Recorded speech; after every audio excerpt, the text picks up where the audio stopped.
ଜୟ ଜଗନ୍ନାଥ। ଆପଣ ଏ ଭିଡ଼ିଓରେ ଦେଖିପାରୁଥିବେ ସେମାନେ ମହାପ୍ରସାଦକୁ କେଉଁଭଳି ଭାବରେ ଅବମାନନା କରୁଛନ୍ତି ଆଉ କହିବା ସତ୍ତ୍ୱେ ମଧ୍ୟ ସେ ଏପର୍ଯ୍ୟନ୍ତ କୌଣସି ମନ୍ତବ୍ୟ ଦେଇନାହାନ୍ତି। ସେ ଓଡ଼ିଆ ପରିବାର ଆଉ ଯେ ସେବାୟତ ରୂପରେ ବାଢ଼ୁଛନ୍ତି ସେ ତାଙ୍କର ମନ୍ତବ୍ୟ ଦେଇସାରିଛନ୍ତି, ଭୁଲ ମାଗି ସାରିଛନ୍ତି। ଭୁଲ ମାଗିବା ଏକ ପରମାନେଣ୍ଟ ସଲ୍ୟୁସନ୍ ନୁହଁ, କୌଣସି ସମସ୍ୟାର ସମାଧାନ ହେଇଯିବନି। ସେଥିପାଇଁ ଜଗନ୍ନାଥ ପ୍ରଶାସନ, ଓଡ଼ିଶା ସରକାର ଯେତିକି ଦାୟୀ, ଆମେ ଏକ ଗର୍ବିତ ଓଡ଼ିଆ ଭାବରେ ମଧ୍ୟ ସେତିକି ଦାୟୀ।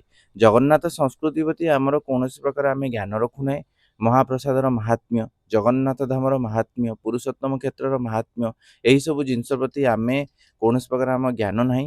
କିନ୍ତୁ ଏଥିରେ ଆମର ଏକ କର୍ତ୍ତବ୍ୟ ହେଉଛି କି ଆମର ସୋସିଆଲ ମିଡ଼ିଆକୁ ଆମେ ଏକ ଅସ୍ତ୍ର ଭାବରେ ୟୁଜ୍ କରିପାରିବା। କିଛି ନା କିଛି ଆପଣ ଏହି ବିଷୟରେ ପୋଷ୍ଟ କରନ୍ତୁ, କିଛି ନା କିଛି ଯଦି ଆପଣ ଭିଡ଼ିଓ କରିପାରୁଛନ୍ତି ତେବେ କରନ୍ତୁ। ପ୍ରଶାସନକୁ, ଓଡ଼ିଶା ସରକାରଙ୍କ ଉପରେ କିଛି ନା କିଛି ଚାପ କ୍ରିଏଟ୍ ହେଉ କି ଏହି ଜିନିଷ ପ୍ରତି ସେ କିଛି କଡ଼ା କାର୍ଯ୍ୟାନୁଷ୍ଠାନ ନିଅନ୍ତୁ। କେତେ ଦିନ ପର୍ଯ୍ୟନ୍ତ ଜଗନ୍ନାଥଙ୍କୁ ଆପଣ ଏକ କାଠଗଣ୍ଡି ବୋଲି ଶୁଣିବେ? କି ଜଗନ୍ନାଥର ରଥଯାତ୍ରା ହେଉଛି, ଏତିକି କାଠ କଟାଯାଉଛି ପରିବେଶ ପାଇଁ, ଜଗନ୍ନାଥ କାଳ, ଏହିଭଳି ଭାବରେ ସୋସିଆଲ ମିଡ଼ିଆରେ ମନ୍ତବ୍ୟ ଦିଆଯାଉଛି। ଆପଣ କ'ଣ ଭାବୁଛନ୍ତି ତିରୁପତି ଭଳି ଗୋମାଂସ ପଶି ଜଗନ୍ନାଥ ମନ୍ଦିରରେ ସେଇ ଅନର୍ଥ ହେବ? ସେଇ ଦିନ ଆଉ ଦୂର ନାହିଁ।